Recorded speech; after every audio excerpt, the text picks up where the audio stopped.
my water just broke. I felt like things really intensified. She was right there and she was coming.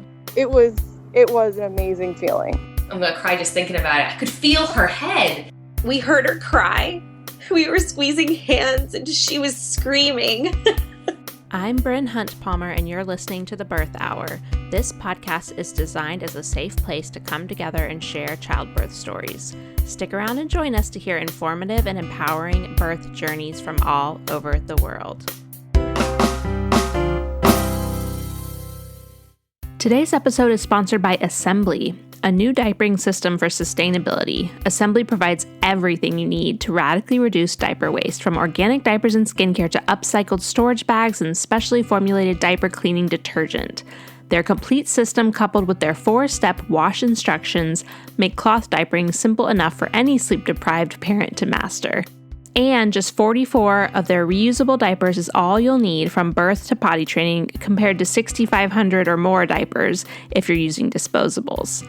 Assembly's diapers don't just save thousands of diapers from sitting in landfills, they save you thousands of dollars too. Not to mention they are blowout proof and insanely adorable. Head to assemblybaby.com to learn more and use code BIRTHHOUR15 for 15% off your first order. That's assemblybaby.com, coupon code BIRTHHOUR15. In addition to being able to purchase their diapers at assemblybaby.com, you can also find Assembly diapers and all of their products at target.com and amazon.com by just searching for Assembly, ESEMBLY. At the end of this episode, I'll be talking to Gloria all about what she loves about Assembly and cloth diapering.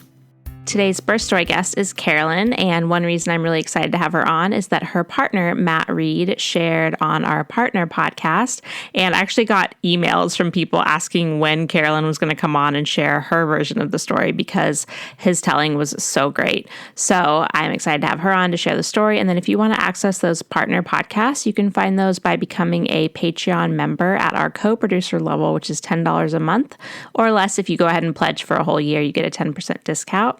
All that information is at patreon.com/birthhour. And to listen to his version, you would just search for Matt Reed. You get access to all past partner podcasts when you become a Patreon as well. So again, that's at patreon.com/birthhour. And now we're going to get to Carolyn's version of the birth story. Hi, Carolyn. Welcome to the Birth Hour. Thank you so much for coming on the podcast today. Hi, I'm so excited to be here. All right. Can you start by telling listeners a little bit about you and your family? Yeah, my name is Carolyn. I'm 34, and I live in Portland, Oregon, with my partner, Matt, and our 18-month-old son, Francis. I'm a marriage and family therapist, and Matt is a high school teacher. All right. Well, let's start with your pregnancy and how that went for you. Yeah, I got pregnant in June of 2019. Took us about 5 months to get pregnant, which felt really long at the time, as I'm sure a lot can relate to, but was fairly average. And when we found out, we were excited, but it kind of just felt theoretical at first. And mostly it was just relief, I think, that we didn't have to keep trying. So yeah, my pregnancy was pretty smooth, pretty textbook, nausea for about 16 weeks, which was tough with seeing clients and stuff, but was able to manage it with a lot of snacking and some well-timed breaks in the day. So that was okay. And then I would say the biggest thing that I noticed early on, even at 15 weeks, was I was having a lot of hip pain that made it hard to sleep at night. I never quite got that restful pregnancy experience that people talk about. I had all the pillows and, I took magnesium and I was going to the chiropractor and I was doing all the things, but I just had a lot of discomfort, especially lying down, and had a hard time getting comfortable a lot. So that was kind of a theme throughout pregnancy, was just a lot of night waking and trouble sleeping. So other than that, though, my pregnancy was pretty good and I enjoyed some parts of it and, not others, but right. For the most part, it was a good experience. Okay. And then what type of birth were you guys planning for? Yeah. So I'd been listening to the Birth Hour for a few years, actually, before this. I've always liked learning through story and other people's experiences, which I think probably is what led me to the kind of work I do. So I had become really inspired hearing all these stories about an out-of-hospital birth. I would not have thought that that's something I would consider, but then I found myself considering it. I was really compelled by all the data on it, and obviously it's kind of intoxicating to hear other people talk about what an amazing experience it is, right? And not that hospital birth can't provide that, but I just became really drawn to it. And so I wasn't really anti-intervention. Like, in fact, an epidural sounded pretty nice, but I was really drawn to the continuity of care you get with the kind of community birth model and getting to know who your provider will be and really developing a deep relationship with them. And so that was really kind of my reasoning. So we opted for a home birth team led by a certified nurse midwife who happens to also work at the hospital that I would want to transfer to. And so it just felt like this really perfect option with this team that could support me at home, but also could transfer with me to the hospital and really help me navigate kind of both worlds and really also help me assess if and when I'm risking out of a low birth setting like at home. And they even took my insurance. So it just was like kind of like hard to argue with, you know. I did face a lot of resistance from my family about our choice to have a home birth, which was pretty tough. They just were really scared, I think, and had a lot of trouble being willing to even consider that home birth could be a safe option. So I could share a lot of stories about that. But in the end, we just had to really draw some boundaries there and kind of let them have their feelings about it and also draw some boundaries about how much they were sharing those feelings with us. Yeah, for anyone who has heard your husband's version on the Patreon Partner podcast, he really goes into that. And I thought it was really interesting to hear from his perspective of kind of trying to create this protective bubble around you with your family. But yeah, like you said, you could probably go on and on about it. But yeah, that's a great place to listen as well. Yeah. My goal was to not let it get in my head, but, easier said than done. Right. So anyway, we also hired a doula, and I had purchased the Know Your Options childbirth course 9 months before we ever got pregnant. Oh so my gosh. We were very prepared. We were kind of as prepared as we could. And, went into birth really knowing like this could go a lot of different ways. I was trying to be really flexible in my mind and not be overly wedded to one way or another. So that was kind of the preparation process. All right. So anything you want to share from maybe like the final weeks of pregnancy or waiting for labor to begin? Yeah, I was pretty prepared for pregnancy to go on for a while. Yeah. My mom had gone late with her first pregnancy. My sister had gone late with hers. And so I really wasn't expecting to go into labor before my due date at all, which was a good mindset. So up until 41 weeks, I was pretty relaxed, just doing body work and walking a lot and taking it easy. And then once I hit 41 weeks, that kind of was a game changer for me because in Oregon, you can only do a home birth at home until 42 weeks. So I kind of had a deadline, which is not a very relaxing feeling to be planning for two things at once. Like on the one hand, planning for this birth we'd been planning for 10 months, and then also planning for a medical induction, just because my personality type, I couldn't have not prepared for that and felt good about it. I needed to sort of know that it was an option. So that was just kind of a mentally tough week. We were doing, non-stress tests and biophysical profiles that whole week. And one just detail I want to highlight is my midwife warned me that it's really common at that stage of pregnancy to have low fluid levels and for them to kind of use that as a reason to suggest induction at the hospital. And that's exactly what happened for me. And I just felt so protected by my midwife because she worked at that hospital. She was really fluent in the systems there and knew kind of how to help me navigate them. And so she just educated me that really low fluid is one, hard to measure at that stage. It's really hard to get an accurate reading. And that by itself, it's not really a concerning data point if every other piece of data is showing, a healthy, strong baby. So she just suggested I come back the next day and drink a gallon of water in the 2 hours before the appointment, which is kind of nuts at 41 weeks pregnant, but it worked and my fluid was fine from then on out. And there's actually an evidence-based birth article about this if you're interested in learning more about the lack of evidence for inducing based on low fluid. So I just felt really lucky to have an advocate for me in that context. So I had, a number of those that week. And then at 41 and 5, I decided to try castor oil.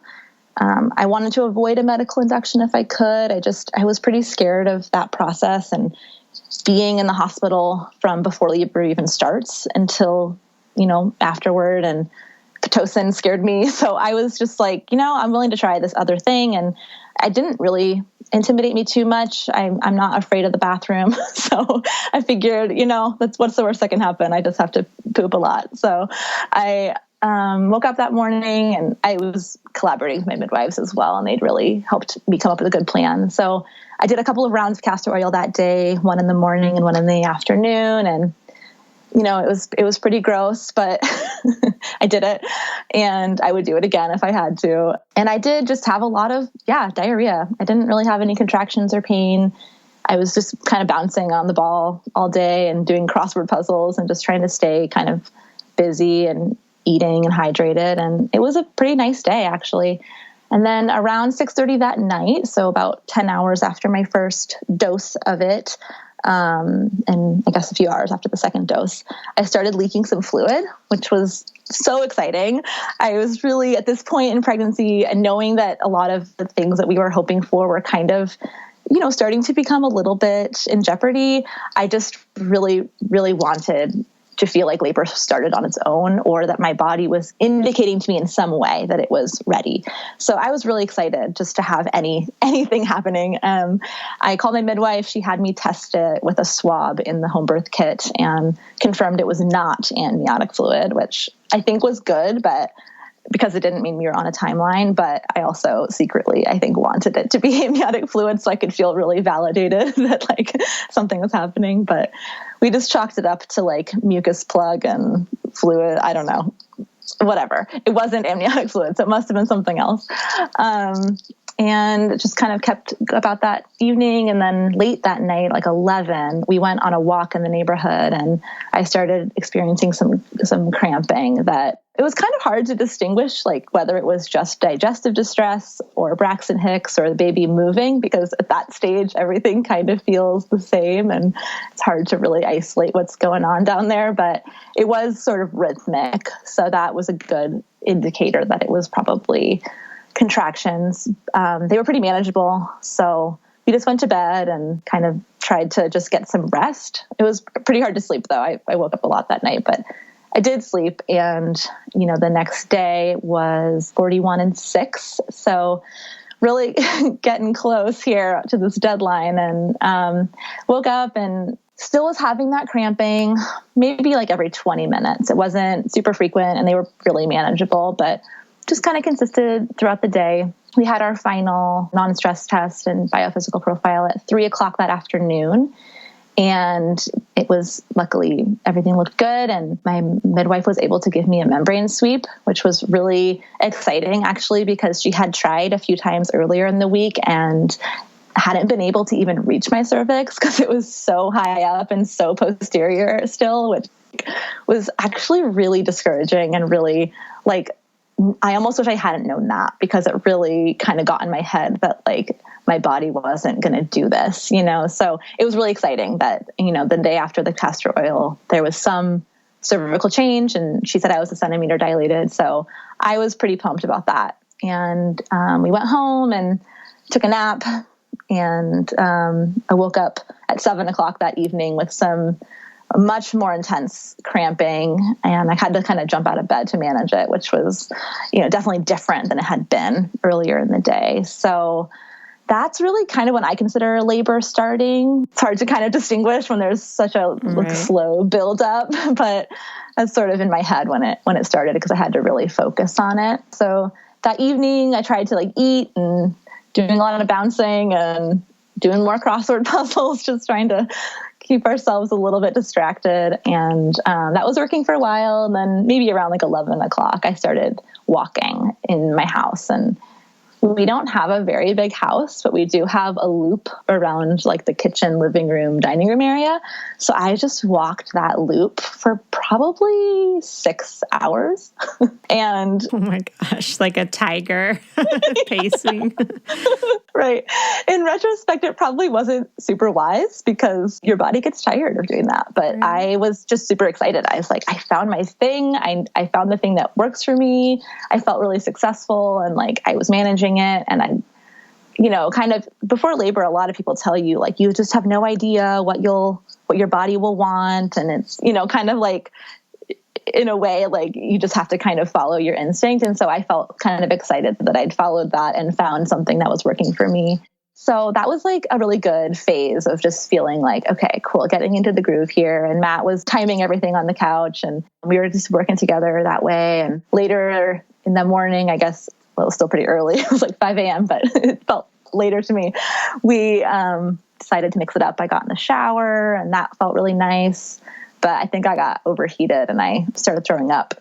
And in my brain, after listening to hundreds of birth stories, I thought this was such a good sign. Like this must mean something's happening. And, you know, kind of like I knew what I was doing. And then having some sort of data points that made me feel validated in that was really exciting. So I convinced Matt to call our doula and midwife. He'd been really trying to be considerate to them and not call in the middle of the night because he had the clock and he could kind of see that things weren't necessarily urgent yet. He had kind of a good pulse on that, but I disagreed. I was really wanting him to call them sooner because I think for me, it just felt like if they don't even know I'm in labor, then am I really in labor? Like, I just wanted that validation or like we all were kind of in motion together. So once I threw up, he called them. So my doula came over and she watched me labor for a little bit and just said, I think we're still pretty early. I think you should rest, which was not what I wanted to hear at all. And also this advice did not compute for me. I didn't understand how I could possibly rest when the only way I'd been able to manage everything was by moving around. But she literally meant get in bed and put pillows all around you and just sleep for the few minutes between each contraction. And I know that's like good advice, but I really struggled with that. I found waking up to a contraction to be kind of alarming and scary and really disorienting every single time. It's sort of like waking up to a leg cramp, and I didn't know how to manage them well while lying down. So I kind of felt like a potato bug on my back, just like trying to figure out how to get through this 2 hours of quote unquote rest and feeling kind of resentful the whole time that I was not allowed to keep walking in my kitchen. But she was totally right. It was definitely the right thing to do. But I struggled with that advice. But around 6:30, my midwife arrived and she checked me. At this point, I was almost 12 hours in and I was 2 centimeters dilated. So I'd been 1 centimeter the previous afternoon. So it was definitely discouraging, but I really had that mantra in my head that like the cervix is not a crystal ball and things can change. And I was pretty well effaced at this point. So I was trying to stay hopeful, and she said that she would come back in a few hours. And if I hadn't progressed more, then she would recommend breaking my water because this was now at 42 weeks exactly. So she left for a few hours and Matt and my doula focused on getting me a lot of like food and water and did my best to kind of comply with those efforts on their part. I was not hungry at this point, but definitely needed my energy. So my midwife came back later, maybe like noon, and things hadn't really progressed a lot further. At this point, I think I was 3 centimeters. So she broke my water, and I felt pretty good about that choice. It seemed like if we had 12 hours on the clock till we had to go to the hospital, then, I was happy to kind of intervene in some way because it clearly wasn't progressing quickly on its own. And I think I was just kind of relieved to have something we could do. So she broke my water and the fluid was clear, which was really good. So from then it really got a lot harder. Even within like half an hour of that, my contractions started lasting for up to 2 minutes at a time. Some of them were like double peaking. So I didn't really ever know when the contractions were going to end. And then there was really little breaks between them, maybe a minute between them. So within about an hour of her breaking my water, I was already saying things like, I don't think I can do this. Like I just was really struggling. And I didn't really know how to say that. I think I was using kind of coded language, like asking about the tub and sort of making passive comments about lacking my confidence. And my birth team was trying really hard to keep me, positive at this time. They would say things like, you're coping really well. And I know that that's like the advice that a lot of the books say. Like Matt read The Birth Partner and was really referencing it throughout labor. And, I guess in that book, they really emphasize keeping the laboring person confident. And so I think their attempts to do that were valiant, but to be honest, like I really didn't like that approach in the moment. I felt like what I needed was for somebody to just say like, this is really hard. You're having a hard time. Yeah. And, like just kind of validate what I was feeling, because I was starting to panic because it felt like they weren't really understanding that I was having a hard time. And so then it was like I felt kind of alone. And I also, I think the midwife model of care is really wonderful. And like the non-interventive approach is really, really great. But at this moment, I was just really craving a little bit more. I remember one time I was trying to manage a contraction and I just saw my midwife kind of watching me from a distance, assessing me. And, I'm sure there was a lot going on in her head that she was not sharing. But I remember just feeling kind of angry, like, why aren't you doing something? Like, I'm having such a hard time. And I kind of feel like everyone's just staying super calm and I don't feel calm. And yeah, probably just would never have been a really easy thing to manage or to like, I don't know if it was avoidable that I felt that way, but it just felt, I kind of got to a dark place in the middle of these hours, just really doubting my ability and feeling a bit misunderstood. So that was a hard afternoon. And then around 7:00, I was just really saying, like, I need to know when I can get in that tub. They're kind of holding me off on all afternoon, saying, like, it's not quite time yet. It's not quite time yet. And so I finally just said, like, I need to know when it will be that I can get in there. And so that kind of change in tone, I think, got their attention. And they agreed to start filling it up. But the one condition was that my midwife needed to check me first, because they really want to leverage the tub when you're kind of nearing transition. And so at this point, I'd been having contractions for many hours that were lasting up to 2 minutes at a time. And I was really worn out. I could no longer walk around the kitchen and my legs were shaking. I was just getting really depleted. So anyway, she checked me and I was 4 centimeters dilated at 24 hours in. I believe her exact words were that I was still in the latent phase. And I was really discouraged. And I think I just felt like I was kind of failing. Like this kind of backwards logic I was having was that if I was better at this, then it would be going faster. And, kind of feeling like if I'm only 4 centimeters and I'm struggling this much, that kind of line of thinking, how the heck am I going to do this? And so she really shared, like, Carolyn, I think something is going on. Like your contraction pattern is really abnormal and not typical. And oftentimes that's a sign that the positioning is a little bit off or something else is going on. And even though you're having these really hard contractions, like your uterus just is not really organizing them very well and they're not very productive. And so I think you're going to need Pitocin. And that meant transferring to the hospital. I had never heard of Pitocin being a drug that could regulate contractions. I'd only heard of it being a drug that kind of intensifies them. So I had a hard time with this advice. Yeah, I haven't heard that before either. Yeah. But I really knew I couldn't keep going in this way. And earlier in pregnancy, the other midwife in the practice had said, like, the biggest goal for us is to avoid or minimize suffering in labor. You can have the birth of your dreams at home and still experience it as traumatic if you didn't feel well supported in it. And so that was really helpful for me at this moment, because obviously I had my own reservations or hangups about kind of surrendering and saying, like, okay, I'm ready to transfer. But I just turned to Matt and I said, I think I'm suffering at this point. So that made the decision really easy.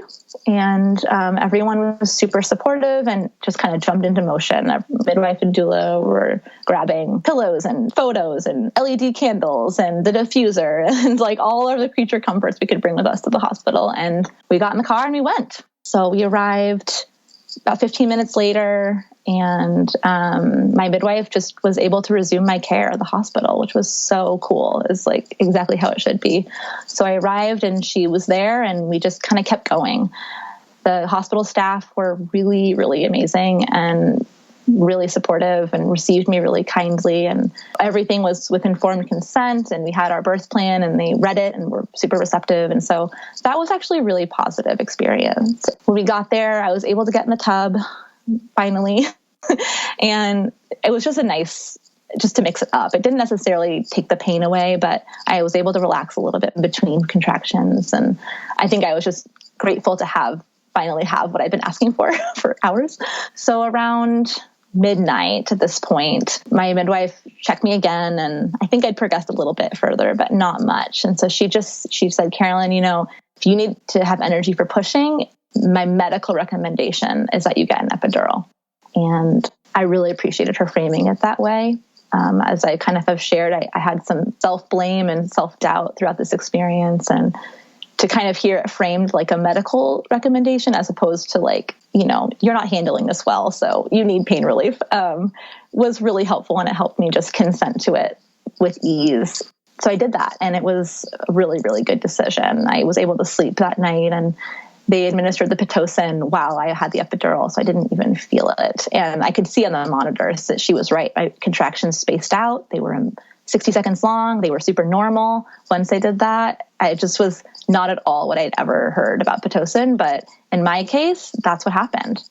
So the next morning I woke up and was complete, which was really exciting. I didn't really necessarily believe that would happen at this point.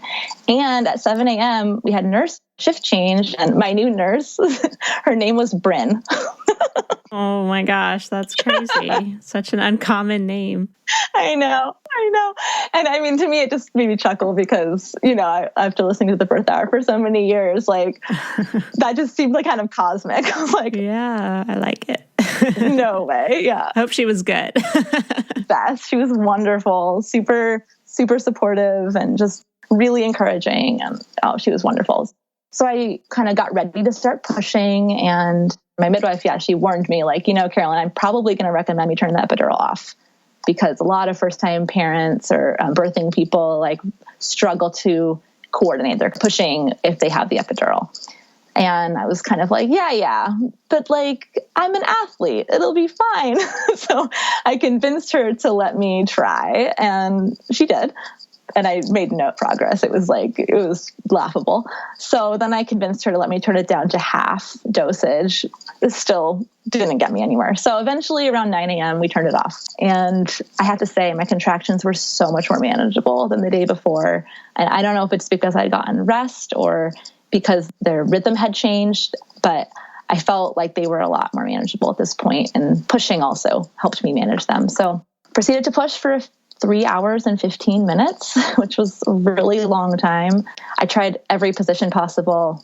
I knew all the risks of pushing on my back, so I was trying all the other ones, and I just couldn't get any leverage with any of the other ones. It was really hard for me to get kind of some strength behind it. And so I ended up really liking being on my back because I could kind of be kicking against something. And then we had a sheet tied around the squat bar so I could like be pulling on something. And that was really helpful for me to get some progress. But I don't know. I felt like I was pushing so hard, I must be hurting myself. It did not feel natural at all. There was no way I could have like breathed this baby out or whatever people talk about with like the fetal ejection reflex. I did not have that at all. So it was really, really hard work.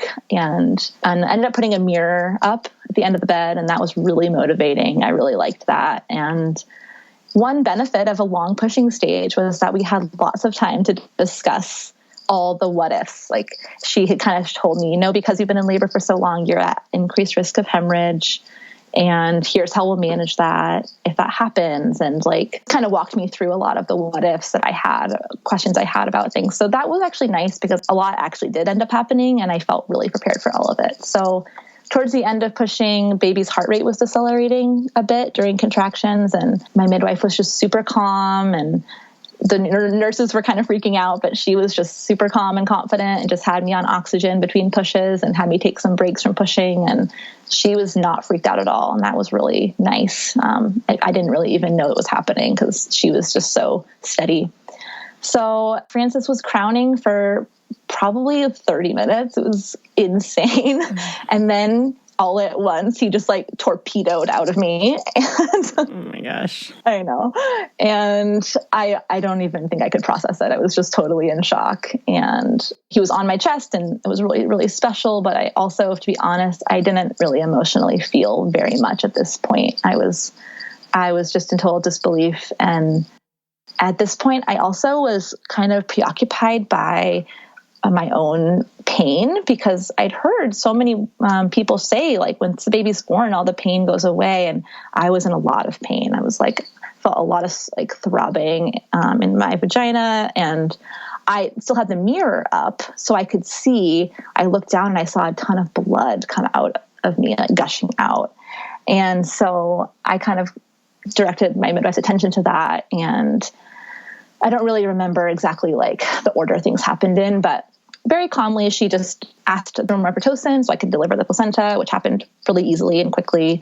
And then she really quickly assessed, like, yeah, this tear is more severe than I feel confident repairing. So I'm going to call on the OBs and we're going to just redose your epidural for that repair, which was wonderful because I still had it placed. I just didn't have any medicine in it. So that was awesome. I just redosed that so I could kind of get a relief from the pain. And I'm really glad because my midwife ended up having to remove a bunch of blood clots manually from inside me, which I know from your story is extremely painful to tolerate without medication. Yeah. So I hemorrhaged a lot between that blood loss and then the way they kind of assessed blood loss during the repair and everything. I had lost 1,800 milliliters of blood, and the normal range is 400 to 500 for a vaginal birth. So I was really tired and depleted, and I'd been diagnosed with a 4th degree tear.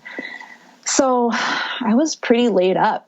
And I will say, despite all of this, it was super calm in that room. I didn't have to go to the OR. I was holding Francis the whole time they were doing the repair, like kind of just like best case scenario for a worst case scenario, you know? And I'm really grateful we were at the hospital. It was definitely the right decision to go. And we finally weighed him after a few hours. They were in no rush to do that, which was also cool. And he was 9 pounds, 3 ounces. He was really big. And I learned after that he'd been asynclitic in the birth canal, which means that his head was sort of tilted towards his shoulder. And that presentation is really associated with long and irregular labors and even cesarean births. So that was really helpful data for me. I think it helped me kind of blame myself less for how things had gone. And even my lactation consultant later, when she assessed him, could see that his neck was like really tight on one side, and, you know, nursing was harder on one side than the other. And so there was sort of some other evidence of that was really helpful to learn for me. And I will say at the end of the labor, once everything was said and done, my midwife just said, well, that was really long and hard. And I just remember thinking, like, it was? You know, like it felt that way to me, but I didn't know that anyone else was thinking that, and it would have been kind of helpful if someone had said that when it was happening. But it was really validating to hear her say that, because the labor had been 42 hours long, and it was really hard. It was really, really hard. Yeah. Yeah. Really long and hard is a good description. Yeah. So we ended up kind of debating between an iron infusion and a blood transfusion because of the blood loss. And I guess some of the risks of that kind of blood loss are that your milk supply can get impacted. Obviously, blood transfusions have more risks than an iron infusion. So they decided I was a good candidate for the iron infusion instead, which is a lower risk procedure. And I guess it just helps your body create more blood on its own over the course of like the next 4 weeks. So you don't get a huge impact right away of like restored energy, but it, I guess, helps your body do so. So I ended up doing that, and I didn't end up having an issue with milk supply, luckily. And then I'll just say, like, I was in so much pain after this birth. I was so sore. I couldn't lift Francis out of the bassinet. My arms were so tired from like pulling on that sheet. My thumbs were actually numb. Like the nerves in my thumbs had been so impacted by squeezing the sheet for 3 hours that they were numb for like weeks. And then not to mention, like, I had a tear from my vagina to my anus, and my tailbone was super sore. And I just was like really humbled by how uncomfortable I was after that. And it took me a long time to process kind of what happened and how I could feel both happy and kind of empowered, and like my birth had gone according to plan, in that, you know, I had all the kind of safety measures in place to have my choices honored at every stage. And I had my provider, and I felt really, you know, informed in a lot part of the process. But I also felt just really physically traumatized from this experience. And it was just one of those lessons of feeling like two things can be true at once, and I have to just somehow hold both. Yeah. That's a really good way to put it. And I can definitely relate to that, which we've talked a little bit about how similar our first birth stories are. So yeah, I remember hearing Matt's version of it and was like, oh, this is getting kind of eerie how many things were the same. But yeah, it's nice to hear other people's stories that are similar, though. You know, it just feels so individual and kind of, in a way, isolating when you're going through it. So it was comforting to me to hear that you had some shared experience. Yeah.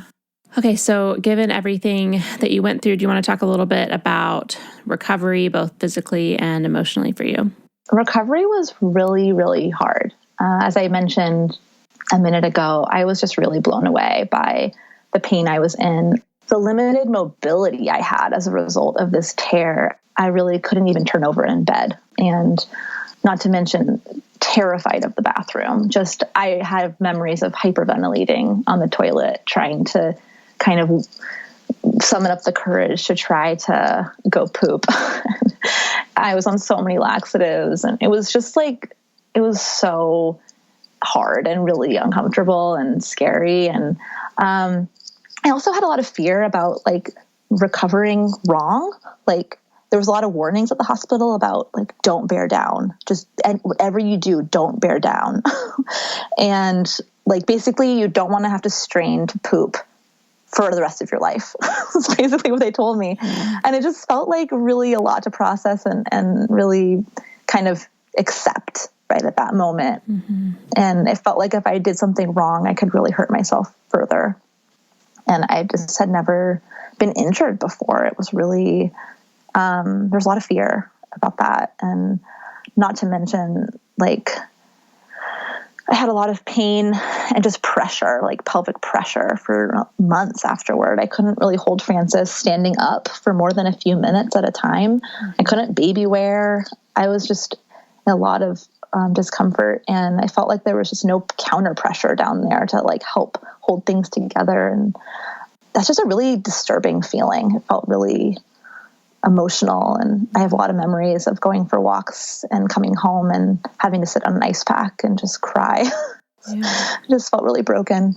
At around 10 weeks postpartum, I got in with a pelvic floor physical therapist, and I already knew about this resource thanks to this podcast, but I will also give credit to the hospital where I delivered. They, from the moment it happened, said, you know, this is the resource you're going to need and you're going to benefit from. And so I felt like I had all the advice I needed to go. And so I met this wonderful physical therapist. I love her. I ended up seeing her for a year, and she diagnosed me with a stage 2 rectocele prolapse, which is kind of like the posterior vaginal wall opposite the bladder side. It's like the bowel side. And stage 2 is not the most severe you can have, but not symptoms and stages and all that stuff don't always really line up with each other. So for me, it felt really bad, even though I think clinically it wasn't that bad. But she really helped educate me a lot about kind of how to rehab that. And then also, like, when you tear your perineum at all, but especially like completely and into like this anal sphincter, like there's a lot of muscle groups that get impacted by that and that have to get rehabbed all together and learn to work together again. And then not to mention, like, scar tissue mobility has to be regained. And there's a lot of stuff that has to happen for healing to really happen. And she really, really helped me with that. She did a lot of manual work, and then she gave me lots of exercises to do at home. which I will say I'm glad I had, but I really, really started to resent those after a while because they're just not very fun to do, and they feel really tedious. And I kind of just felt like any nap time I had, like Francis was napping, I was on the floor trying to like do all these subtle movements to strengthen my body again. And I think similar to what I was saying earlier about fearing that I might recover wrong or I might like manage my recovery incorrectly, I also had a lot of fear that like if I didn't do my PT exercises religiously and correctly, that it would not get better and it would be my fault, and that I wouldn't be able to like get back to the things I love doing. And so it felt really high stakes, and I didn't know how to trust that my body knew how to heal itself as well. And that's something I've really learned in the 18 months since Francis was born. And I've been really amazed by is like the body actually is always healing itself. And obviously all of this other stuff really helps. But even when I stopped doing my exercises, things continued to improve for me. And that was a really good learning. Around 6 months, I saw a urogynecologist, and he was wonderful and also really optimistic about my case. And he fitted me for a pessary, which is like a silicone medical device that's meant to support the pelvic floor, kind of like a sports bra for your pelvic floor. And you can take it in and out yourself. And that was really liberating because I could then return to things like running and more rigorous exercise without worrying that I was going to hurt myself and make things worse. So that was a game changer for me. And I'm really, really glad I did that. And I still use it when I run, and it's just made things a lot more doable. And that's been really great. That's so great. I hadn't heard of that before. Yeah, I hadn't either. And things we learn, right? even my midwife was like, oh, that's for really extreme cases, or that's for women like after menopause. And so, yeah, I felt kind of embarrassed that I needed this, but my urogynecologist was like, oh my gosh, it's such a misconception. Like, that's not true at all. I fit young women for these all the time. Like, it's a really common intervention. It's really safe. It's really not a big deal. And so he was just really normalizing and really great. So, you know, I'm 18 months out now. I'm still symptomatic sometimes. Like if I push myself really hard, or when I'm ovulating, actually, I sometimes have some heaviness, but now I know like, oh, this will come and go. It's okay. It's not a step backwards. This is just kind of my range of normal, and it doesn't scare me anymore. And so that's been really just emotionally helpful to like have a new framework for how to make sense of that. Yeah. And then somehow, I don't know how I haven't talked yet about how COVID impacted all of my experience. Oh, right. Yeah. So the day after Francis was born, Oregon declared a state of emergency for the pandemic. And so about 5 days in was when we really had to stop having visitors come by. And we even canceled our meal train because at this stage of the pandemic, you know, nobody knew how it was transmitted and if food was a safe thing to share. And so that was really, really hard for me. I had spent a lot of time while I was pregnant, like preparing to get comfortable with the idea of like receiving support from other people. Matt and I are both like not always great at that. And so we'd really like, worked ourselves up to feel welcoming toward other people helping us, and then just had to really let go of that really quickly. And I just had a lot of grief about mostly that no one got to meet Francis. And, you know, we were kind of falling in love with this baby, and he was so sweet and amazing. And there's something really cruel about not getting to share that with other people. And it kind of felt like it was an invisible experience. Like outside the walls of our home, nobody even knew it was happening, sort of what it felt like. And that for some people might feel really special and like, you know, like cool. But for me, that was not that. It was really hard. I didn't feel like I could integrate my life. I didn't feel like I could integrate being a parent into any other piece of my life or friendships. And I think as a result, I kind of postponed processing a lot of my feelings about the birth and about my recovery and about COVID, because I was just sort of in freeze mode, like in fight, flight, freeze. And like, I think in my head, I thought, okay, I will process all these feelings once this threat of like a pandemic has sort of passed. Then I'll have time and space and energy to like process all of this. And obviously that was not a great strategy because considering that it's 18 months later and we still don't necessarily have that. But in my head, I thought like, well, maybe by the summertime, maybe by September, like we can have some version of this kind of connection with friends and family we're craving. And then I can kind of deal with all my feelings about all of this other stuff.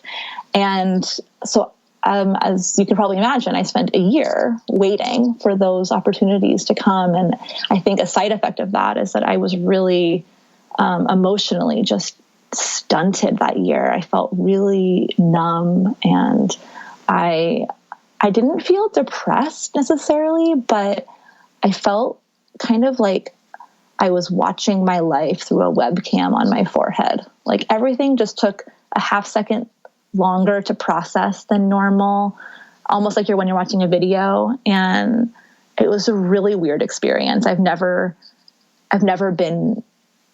coped that way. I've always been kind of the opposite. Like I kind of lean into my feelings and talk about them a lot. And I just couldn't do that. And my brain felt really different. I remember going to the grocery store once and it took me 2 hours to get everything I needed because I just would look at the aisle and just was so overwhelmed by all the options and I couldn't really make decisions. And it just felt like I was moving in slow motion. And I don't know how much of that was just regular postpartum haze, but it really was out of character for me. And it just felt really connected to this other sort of backdrop of fear and anxiety that COVID really created for us. And I will say, a year later is when I was like vaccinated and I was finally back in with my therapist again. And I sought to see some friends and we got to celebrate Francis' first birthday with a select number of family members who've been vaccinated. And it really did start to lift for me. And the last 6 months have just been a totally different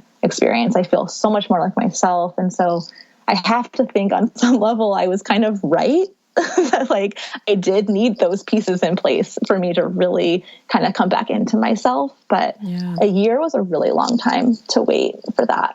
Yeah, especially when you're watching a baby grow in a year, they change so much. Yeah. It was kind of weird because the time he was born really lined up so perfectly with the pandemic that it almost was like 6 months. It was almost, as we tracked time, it was both an accomplishment and a milestone, and then also like a symbol of loss, So it was this really kind of crazy both and like landscape where just holding joy and grief at the same time is, I think, really hard. And I think of myself as somebody who kind of processes things quickly and I like to talk things out, and I'm kind of, I don't know, it was a really strange experience for me to have such a hard time processing all of this and putting language to it and it being so slow. That was so new for me, and probably an experience a lot of people can relate to. Yeah, I was going to say, I've heard this a lot in the stories that we share here, and it'll be interesting to kind of see where people are at several years from now that we're all going through this together. Yeah, for sure. Yeah.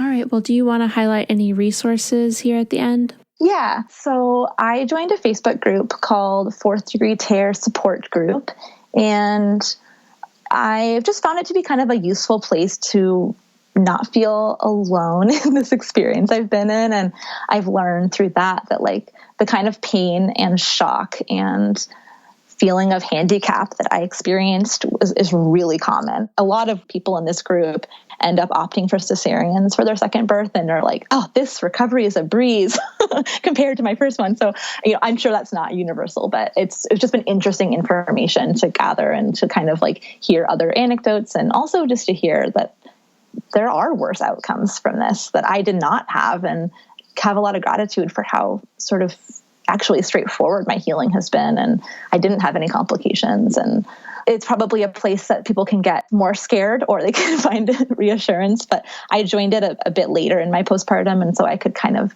just tune into it when I wanted to. But it's been a helpful place just to kind of feel normal. A couple of books that have been mentioned on this podcast many times, but I'll mention as well, Taking Charge of Your Fertility. Great book. It really helped me in the trying to conceive journey, just to kind of have a lot of faith in the process and to really trust my body to kind of know what it was doing. And yeah, I really liked that book. Expecting Better. Great book for kind of reducing anxiety in pregnancy and really looking at numbers to feel confident about the risks you're taking, and actually even just assessing what risks really exist that maybe we're told exist but might not. So great book. Loved the Know Your Options childbirth course. It was a really great one for us to kind of just watch a few every night and talk about them and revisit them when we needed to. And it just made it really digestible, kind of the pace of it.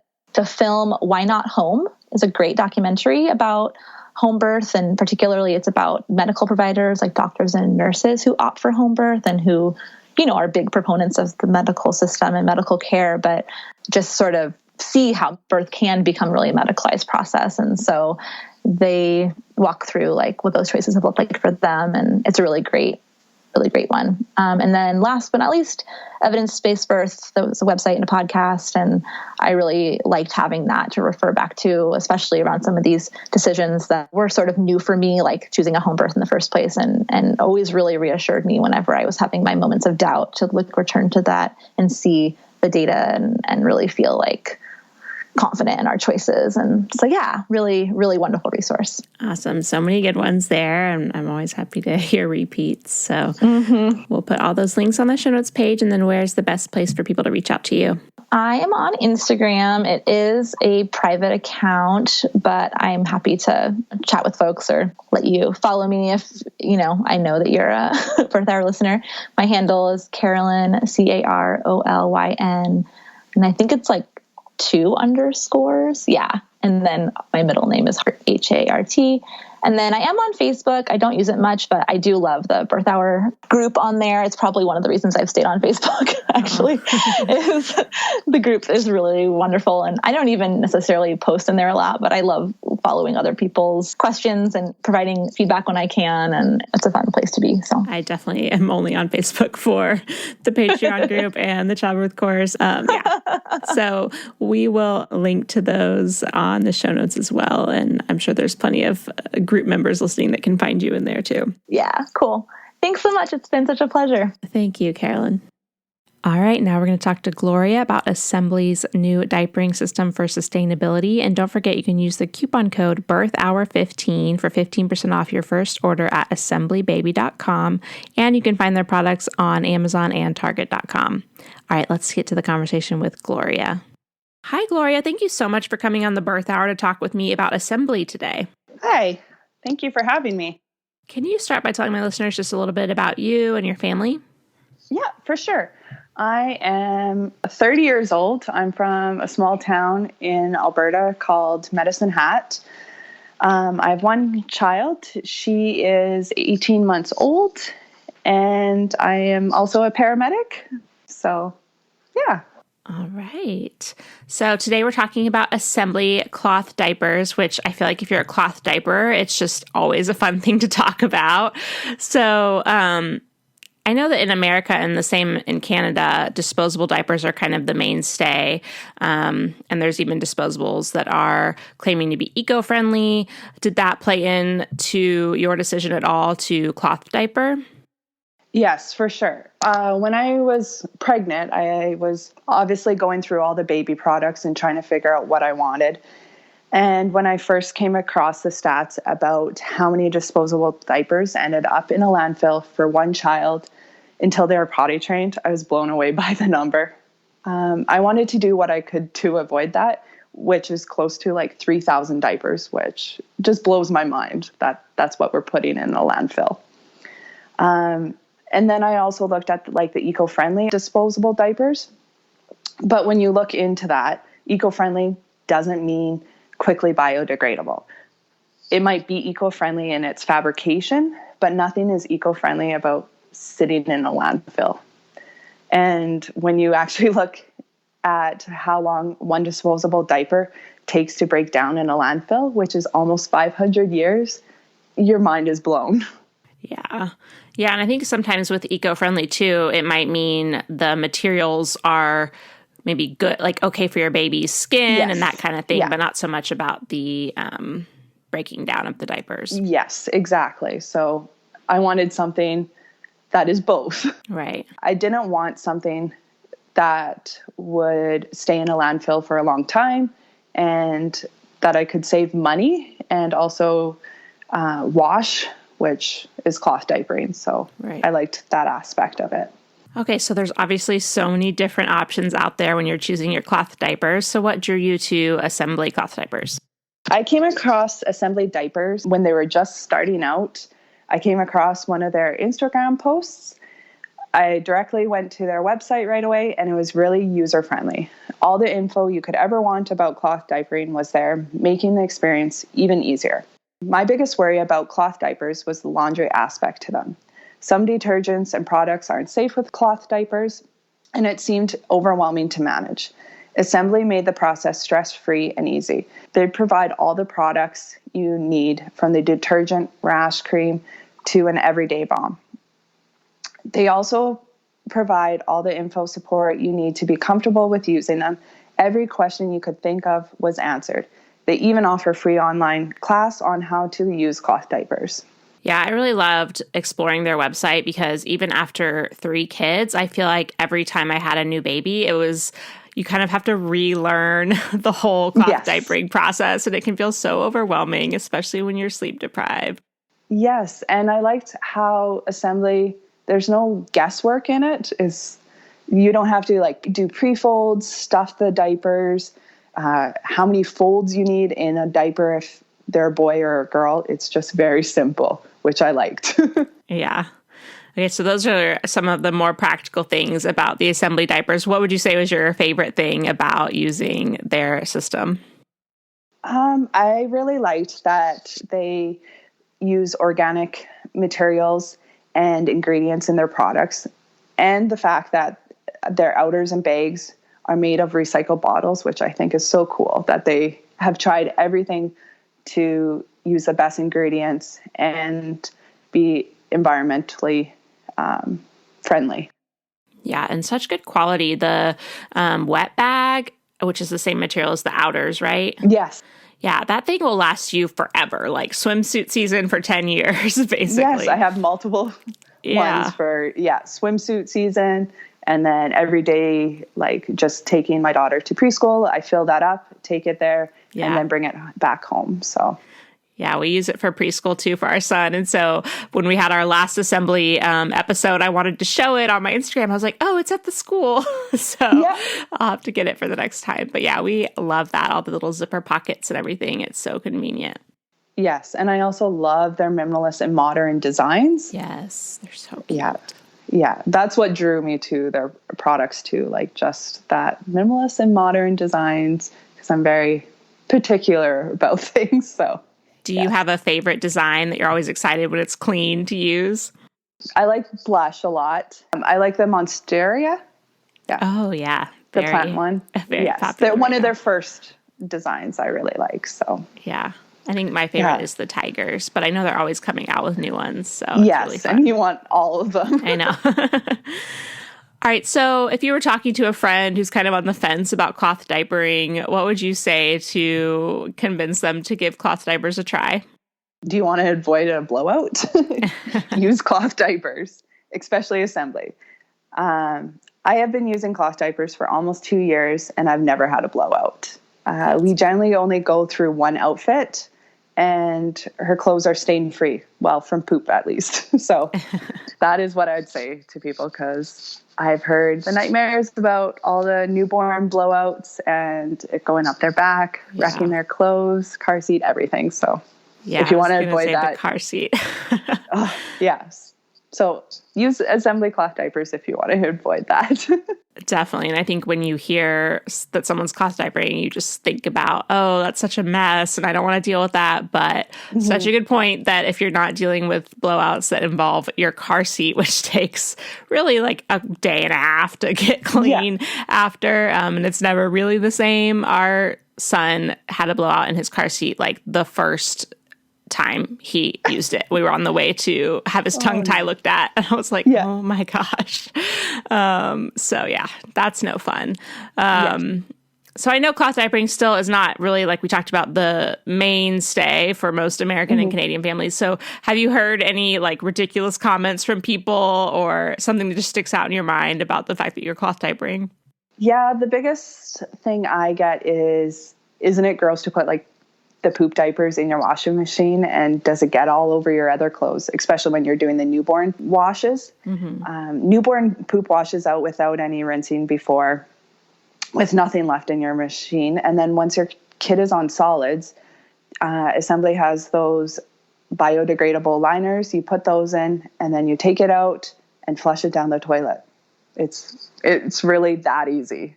And you're not touching and playing in poop like people think, I guess. Right. Yeah, newborn poop is water soluble, so it just kind of dissolves in the washer. And then that's such a good point about the liners, because even with disposables, you should really be dumping the poop into the toilet as much as you can, because it's not going to break apart in the landfill. So we always do that even when we're using disposables. Our son is out of diapers now, but so that's a really good point that those liners make it easier to cloth diaper as well. Yes. All right. So you mentioned in the beginning that, the environmental friendly aspect was a huge deciding factor for you. Does that play into other aspects of parenting for you, or what does that look like for you? Well, we wanted to teach our daughter to appreciate and respect the environment. We only have so much space on this planet, and the idea of putting thousands of diapers in a landfill seemed unnecessary. Doing research on cloth diapering made us think a lot more about how much garbage we were producing, and it is a wake-up call. So now we're going through our waste and figuring out where we can reuse stuff, like getting the reusable bags and not putting as much garbage into our landfill. So it's really kind of just woke us up to what other areas we can decrease our waste. Yeah. I love that. We're kind of going through that right now as well. I think that it kind of ebbs and flows. And during the pandemic, we were getting so many things in the mail. And I'm just kind of now realizing, okay, we need to cut back on the cardboard and all the things coming in. So I actually just started rereading, I think it's called like Zero Waste Household or something like that. And I'm sure that talks about cloth diapers. There's also a great book. I think it's called The Economical Baby Guide. I'll link to it on the show notes page. But that's what got me first into cloth diapers with our first baby, because it talks about not only the environmental friendly aspect of everything, but how it's more economical to use things like reusable diapers and everything. Yes, because we're producing so much waste. And there's products out there that can minimize that. Yeah. And there's a lot of, it's one step at a time. Totally. I started off with cloth diapering and then went to other products that I could see where I could minimize my waste. Well, thank you so much for chatting with me today. It was really great to talk all things cloth diapering with you. Yeah. Thank you. I have so much to say about cloth diapers, and especially Assembly. They're an amazing company. Yeah, I'm so glad to have connected with them. Yes, I have nothing but amazing things to say about them and their customer service, because I wouldn't have been able to cloth diaper without them answering all my questions. They're always there for me. So I really love their company. Amazing. Well, thank you so much for taking the time to chat with me about it. It's always so great to hear from a customer's point of view. And I know my listeners are trying to make these decisions, mostly pregnant right now, and there's a lot of options out there. So it's been great chatting with you. You're welcome. Thank you so much again to Carolyn for sharing her birth story with us and to Assembly for sponsoring this episode. You can get more information from today's episode, including the coupon code and link to the Assembly products at thebirthhour.com by searching for Carolyn's name in the search bar. I will also link to the Patreon podcast episode, The Partner Pod with her husband, Matt. If you're interested in hearing his version of the story, you can become a Patreon member at patreon.com/birthhour. Thanks so much for listening. If you enjoyed today's show, head to thebirthhour.com and click Become a Member to pledge your support. And as a thank you, you'll get an invitation to join our private Facebook group and access to exclusive episodes. Your vote of confidence and support means the world to me.